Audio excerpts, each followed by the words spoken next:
আসসালামু আলাইকুম বন্ধুরা, কেমন আছেন? আশা করি সবাই ভালো আছেন। ওকে, আমরা মনে হয় আপনার খামারে ওই যে পাইপ দেখতে পাচ্ছি, বায়োগ্যাসও করছেন। আমরা বায়োগ্যাসের কাছে গিয়ে কথা নিব, একটু চলেন। মাশাআল্লাহ, আপনার গরুগুলো দেখলাম অনেক সুন্দর। তো মানুষ সেই গরু লালন পালনের পাশাপাশি কিন্তু অনেকেই বায়োগ্যাস করে। আপনার এখানে বায়োগ্যাস দেখছি এবং আগের বড় আমরা এসে দেখেছিলাম। আমরা এই বায়োগ্যাস সম্পর্কে একটু জানতে চাচ্ছি। বায়োগ্যাসটা হলো আপনার আপনার আমাদের দেশের আমাদের এলাকায় আপনার প্রায় 1984-85 সনে একজনে করছিল।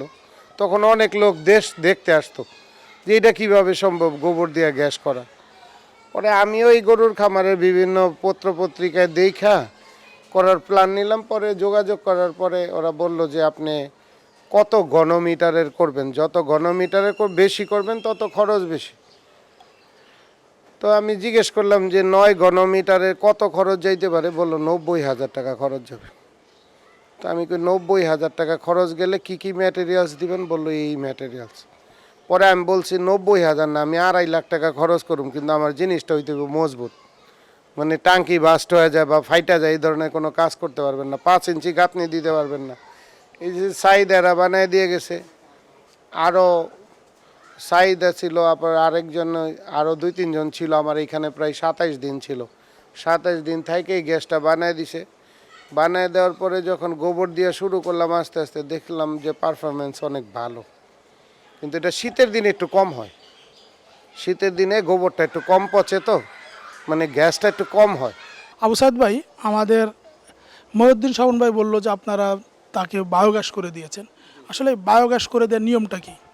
বায়োগ্যাস করে দেওয়ার নিয়ম আমরা এভাবে করে দেই, ইট, বালু, সিমেন্ট, রড এগুলো দিয়ে আমরা বায়োগ্যাস প্ল্যান্ট স্থাপন করে দেই। এখন আমাদের একটা মজুরি আছে ঘনর উপরে, যেমন 10 ঘনের একটা বিল আসে বা 9 ঘনের একটা বিল আসে, 15 ঘন, বা এভাবে যত বড় করবেন তত টাকা বেশি খরচ হবে বা তত টাকা আমাদের দিতে হবে, তত বেশি সুবিধা পাবে গ্রাহকরা। এরকমভাবে আমরা বায়োগ্যাস প্ল্যান্ট করে দিই। ধরেন একটা বায়োগ্যাস করতে গেলে মিনিমাম কত কেজি গোবর লাগে এভরিডে, বা কত কেজি গোবর হলে কি ঘনমিটারের বায়োগ্যাস করতে, এটা একটু বলেন। আপনি আপনি যদি সর্বনিম্ন আপনি 2টা গরুর বা 2টা পরিবার আসলে দুটা গরু বলবো না, কারণ দুটা গরু ধরেন আমাদের দুটা দেশি গরু হয় বা দুটা ষাঁড় গরু হয়, তার একরকম গোবর হবে। আবার দুটা যদি ফ্রিজান গাভী হয় তার একরকম গোবর হবে।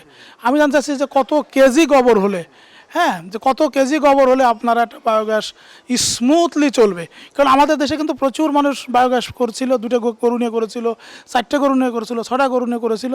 1 বছর 2 বছর পরে কিন্তু পরে দেখা যাচ্ছে কোনো একটা গরু অসুস্থ হয়েছে, বিক্রি করে দিল। আপনি দুটো গরুর কথা বলেন, একটা গরু অসুস্থ হয়েছে বিক্রি করে দিল, একটা গরু মারা গেল, তাহলে তার বায়োগ্যাস নষ্ট হয়ে গেল।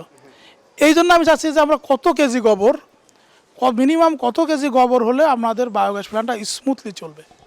আপনি 50 থেকে 60 কেজি হলে আপনি 1 থেকে 2 পরিবার ব্যবহার করতে পারবেন।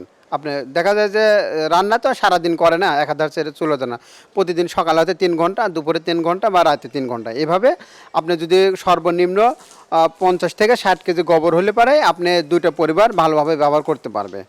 আমার প্রশ্ন শেষ, আপনার কি কিছু বলার আছে? জি, দর্শক, বায়োগ্যাস সম্পর্কে জানতে স্ক্রিনে দেওয়া নম্বরে পরামর্শ করুন। বায়োগ্যাস সম্পর্কে ছোট বড় সকল ধরনের বায়োগ্যাস প্ল্যান্ট আমরা স্থাপন করে দেই। আমরা শুধু বাংলাদেশে, সারা বাংলাদেশেই প্রতিটা জেলা, প্রতিটা উপজেলা, প্রতিটা গ্রামে যে কোনো জায়গা থেকে আপনারা ফোন দিবেন বা আমাদের সাথে যোগাযোগ করলে আমরা সেখানে যা বায়োগ্যাস প্ল্যান্ট করে দিয়ে আসবো। মিনিমাম 60 কেজি গোবর হলে একটা বায়োগ্যাস প্ল্যান্ট করা যায়। এরপরে যত বেশি গোবর হবে তত বেশি সুন্দর হবে। এবং আপনারা যারা বায়োগ্যাস প্ল্যান্ট করতে চান তারা আমাদের এই আবু সাইদের যে নাম্বারটা আছে তাদের সাথে যোগাযোগ করবেন। সবাইকে ধন্যবাদ। সে পর্যন্ত সবাই ভালো থাকুন, সুন্দর ও শুভময় হোক আপনার আগামী দিন।